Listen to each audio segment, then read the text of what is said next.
Guys, I couldn't be more excited for what I'm about to show you in today's video.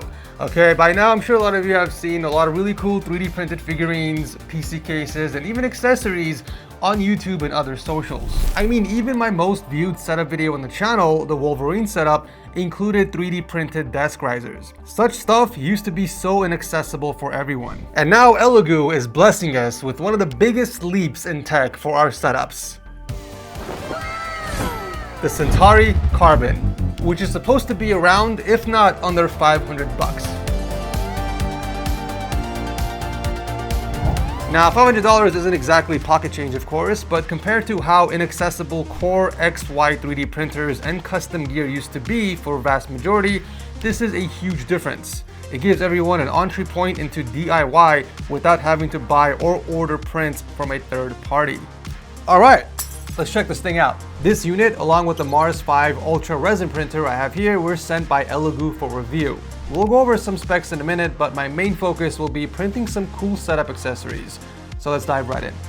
Now, I'm gonna be completely honest with you guys. I love DIY, and I'm completely fascinated with what you can do with 3D printers, but I'm nowhere near a 3D printing pro. That said, the Centauri Carbon was still super easy to set up. I just snapped the touchscreen display onto the printer, plugged it in, removed the safety screws inside that were keeping the build plate in place, took out the foam from the hole where the sun don't shine, and I powered it on. The setup process is pretty straightforward, and you can start calibration right away. It took about 35 to 40 minutes on my end, and the good thing is that you only need to do this once. There's no need to repeat it before every print, so thank you Elegoo for that. With that said, I do recommend running through the auto leveling process every dozen prints or so, just for that extra peace of mind, especially when you plan to print big pieces that require a lot of filament and a lot of time to complete.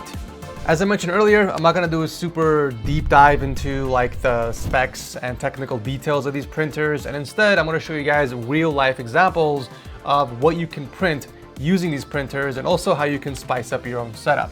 Now, there are a few noteworthy things besides the fact that it was super easy to set up even for a noob like me. For example, the filament spool is placed directly on the side, which makes it super easy to access and swap out whenever you need to. The filament runout sensor is also on the side. That's where you basically load the filament and feed it through the tube to the extruder inside the 3D printer. I had a bit of trouble with this at first because there was a kink in the PTFE tube where it connects to the hot end, so the filament wouldn't go all the way in. I just ended up removing the tube, manually pushing the filament in, and then reattaching it. A bit of a ghetto solution, but it worked. In any case, since the spool is on the side, you can at least finally push the printer against the wall. Do you really want to do that though? Probably not. If you know anything about the newer 3D printers, you'll know that there's always a bit of excess filament that gets quite literally pooped out from the back after a print.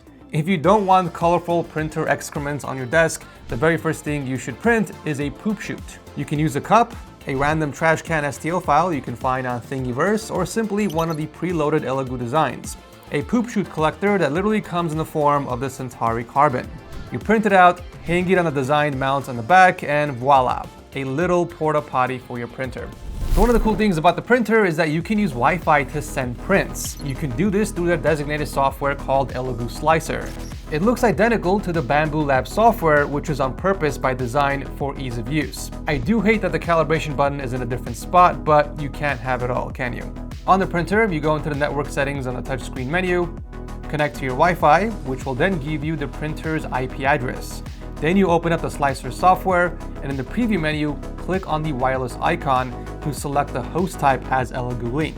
Type in the IP address that matches the one in the machine and click on Test. If you navigate to the Device tab, you'll actually see the live footage from the internal camera, assuming you linked it correctly. Unfortunately, this printer does have the same problem as the Bamboo Labs printer as well, which is subpar camera quality with not so great lighting. But honestly, it's forgivable because it's like a fraction of the price compared to the Bamboo Labs, and it works well for simple time lapses. So there are a few things you can do here, like changing the printing speed, adjusting offsets, toggling lighting, controlling the fans, and so on. But those are all locked out until you're actually printing. So let's get to printing.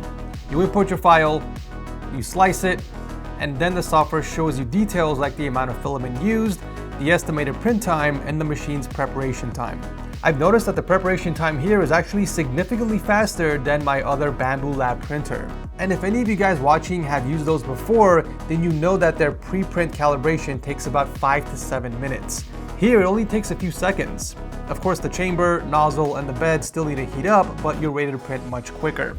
When you turn on the live footage in the software, it sometimes goes black or lags a little bit, but that only affects the live stream. The actual recording isn't impacted at all.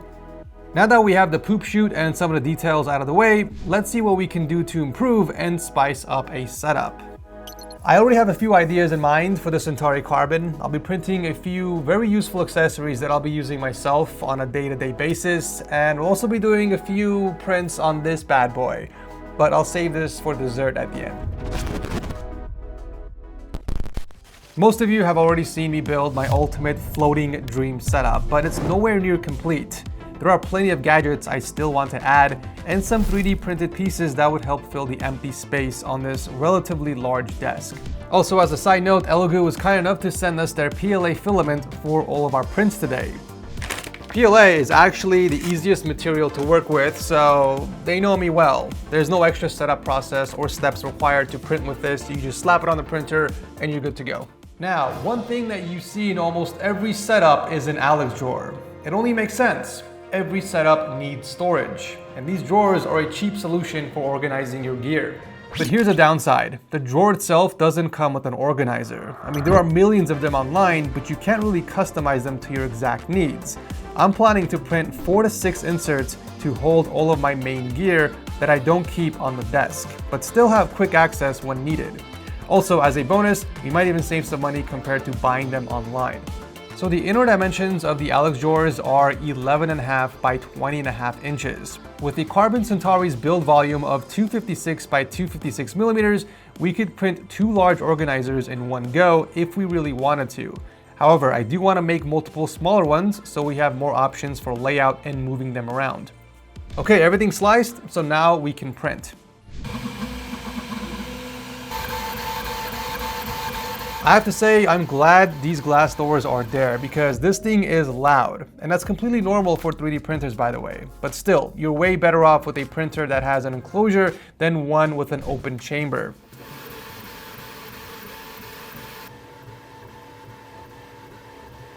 All right, the prints are done. Let's see how they fit inside the drawers. All right, let's see if these fit perfectly.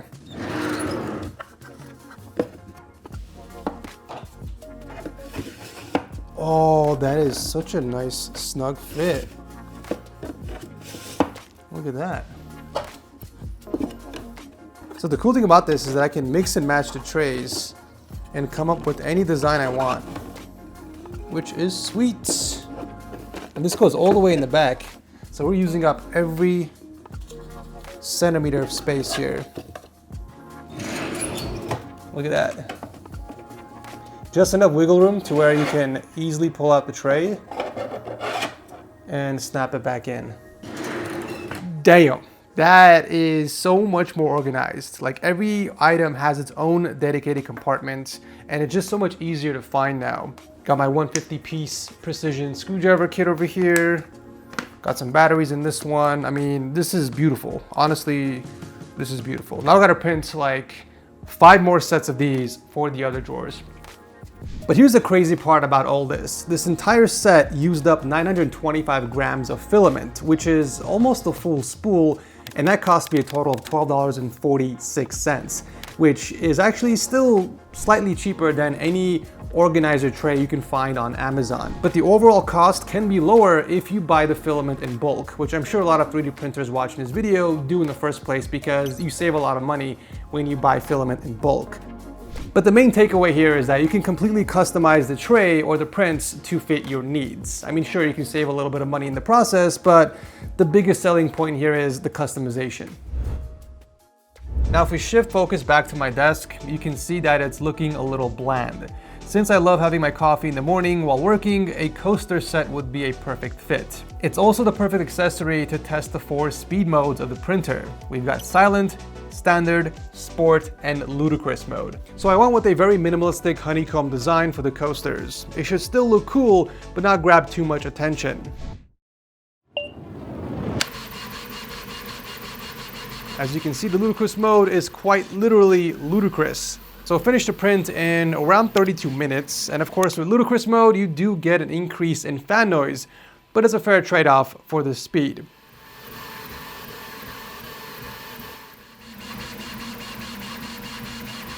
Okay, so the coaster is done, and this one was printed in ludicrous mode.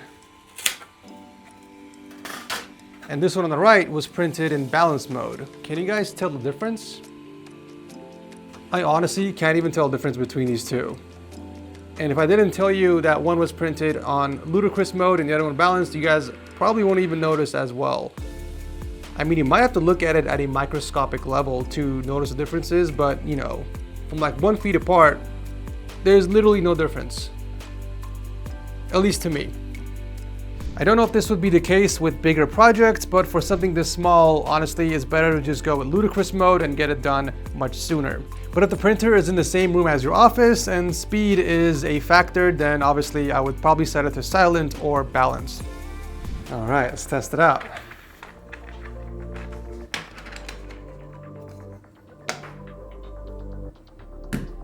Perfect fit.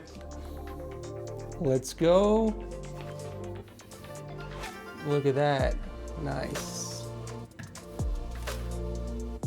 Let's try the TS logo.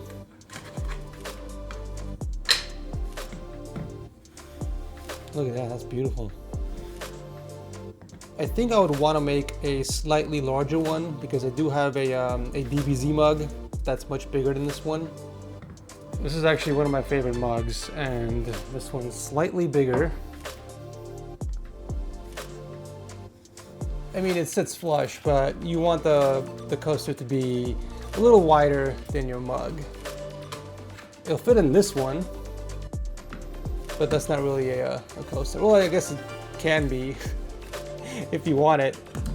But yeah, I definitely want to make a slightly larger one for my Dragon Ball Super mug.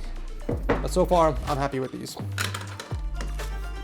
One thing I really appreciate about this printer is the build quality. It's constructed out of a sturdy frame and it's got rubber feet on the bottom, so it's not gonna slide around or act like one of those haunted washing machines during a high-speed print. Like, it will still vibrate, don't get me wrong, but there's no need to tie this down to anything. Okay, so funny enough, I still don't have a headphone stand in my setup, despite me recommending a headphone stand to everyone on Setup Wars. So that's what I'm going to print next, because I currently have my ATH50s sitting on my desk like this. So the overall white aesthetic gives my setup an interstellar spaceship vibe, just without all the insane tech. So I'm aiming for something sci-fi inspired, but minimal at the same time. Something like this. Check this out.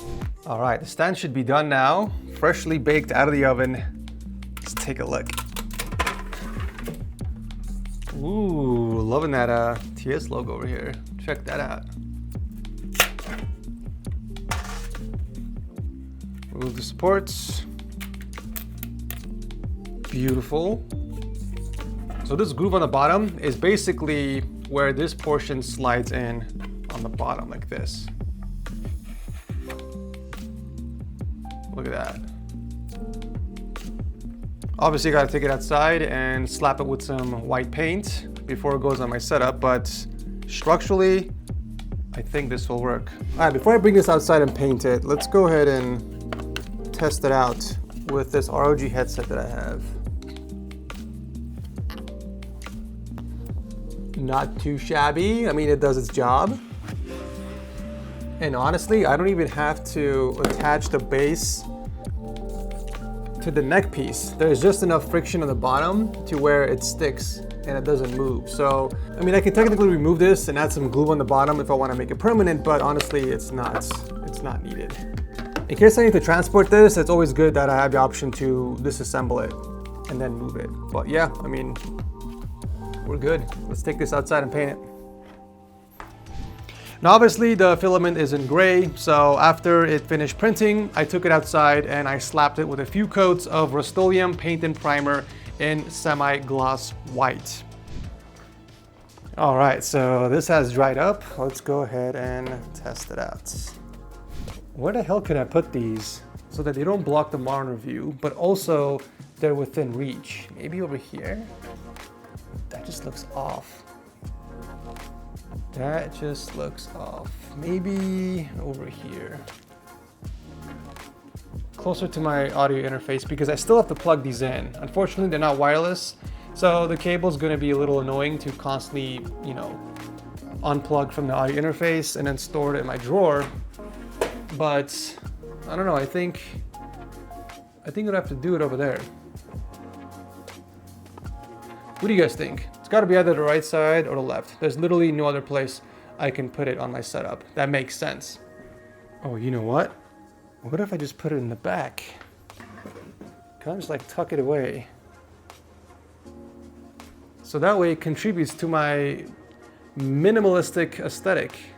The good thing about putting it behind my right monitor is that I don't have to disconnect the cable from my audio interface, because I can route the cable underneath the speaker, so it's not that visible from the front. So if I'm ready to game, I just wheel around to the back, take my headset, and I'm ready to go. But yeah, let me know what you guys think. Should I put it on the left side of the monitor, the right side, or just leave it in the back there? Let me know in the comment section. Okay, I think we definitely made some nice improvements to the setup overall, but it's still missing one key component: personality. If you compare my current setup to the one I built back in 2021, there's one type of item that I had plenty of back then: figurines. I'm a huge sucker for anything Dragon Ball, as most of you might know, but at the same time, I don't want to have the same statues and figurines everywhere. Final Fantasy is another franchise that I really, really love. So we decided to print Tifa and Cloud figurines for my setup. And for this, we'll be using the Mars 5 Ultra resin printer. This thing is an absolute beast when it comes to detailed prints, which is exactly what we need for a figurine. It even has a built-in AI camera that monitors the print in real time and alerts you if there are any errors. That is an absolute lifesaver when printing something as intricate as this. For those of you who aren't familiar with how resin printers work, there's this vat filled with liquid resin, and the printer uses UV light to harden the resin layer by layer. That's why the final product has this super smooth, detailed finish. I mean, just look at it. It has virtually no visible layer lines. With something like this, you could print the parts out of a figurine separately, paint them, and put them together just like we did here. I mean, these look absolutely amazing, and I do want to give a huge thanks to Iconic, who not only made the print files, but also painted these figurines for me. He's from our Discord staff team, and he prints and paints his own collectibles regularly, and was kind enough to help me out this time, because I have no skills or experience with airbrushing at all. I actually asked him to prepare Tifa and Cloud specifically because they didn't require as many super small details as some of the other figurines he prints for himself. Also, shipping those would have been quite risky. Accounting for printing, drawing, and painting, if you're doing this all by yourself, in about less than a week's time, you can have some pretty cool figurines like these. And even though it sounds like a long process, it is completely worth it. Especially since you could download tons of projects from the web and get almost anything printed, within legal boundaries, of course. Now Cloud and Tifa are overseeing my whole setup and protecting it. Very nice. It's pretty crazy how far 3D printers have come. I actually remember the original 3D printer that was used for the risers from the Wolverine setup. It had a moving bed instead of a moving nozzle and looked so DIY and janky. And now, well, we've gone from making simple desk riser blocks to super detailed figurines like these. The star of the show was definitely the Centauri Carbon. It's a beautifully engineered machine that not only looks great in the setup, but also gives you endless options to bring your ideas to life, all for a fraction of the price of similar printers. I will leave links to both the Centauri Carbon and the Mars 5 Ultra resin printer down below if you guys want to check it out. I'm definitely going to be playing around with these in the next few months. I got a ton of really cool ideas for future setup builds, so stay tuned for that. But in the meantime, let me know in the comment section, what is the first thing you'll print if you have one of these printers? Thanks for watching, and I'll see you guys in the next one.